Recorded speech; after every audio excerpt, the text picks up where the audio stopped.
What everyone seems to want to know lately is why do they keep finding themselves in toxic relationships or unhealthy relationships? Attachment trauma is a very real and big thing that goes on in society today and something that we've all become very, very aware of. So I just want to spend a minute chatting to you about that. Are you someone that constantly finds yourself in toxic relationships or relationships where you feel your needs aren't being met? If you are, you're one of many. The first thing that I want to say is in order to break a cycle, we're told by society that really, you should break up with your partner, move on, do some healing work on yourself and find someone else. And I think to some degree that's true. But quite often you might feel intuitively that this partner might be right for you. And maybe you might have an even deeper awareness that maybe it's not all them.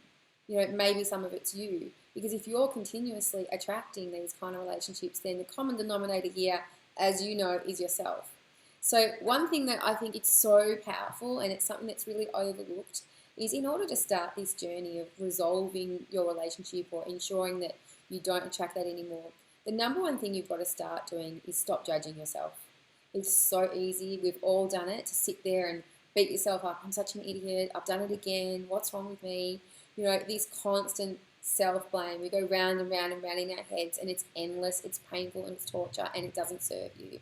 So what I wanted to do is start introducing the concept of compassion, because if you are, suffering, it's suffering to be constantly unhappy in a relationship, to constantly attract something that you don't find fulfilling, that, leaves you feeling vulnerable and wounded.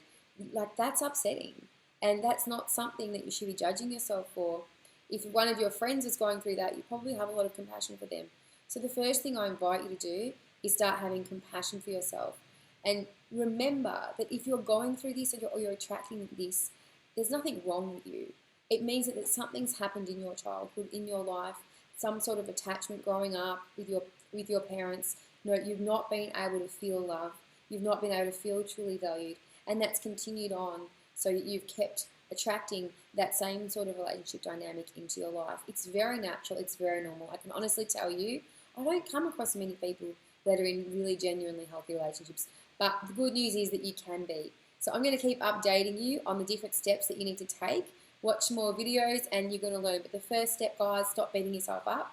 Start having compassion. And in the next video, I'm going to talk to you about how you can then, once you've started to have compassion, what are the next steps you need to do to enable yourself to really enjoy a relationship.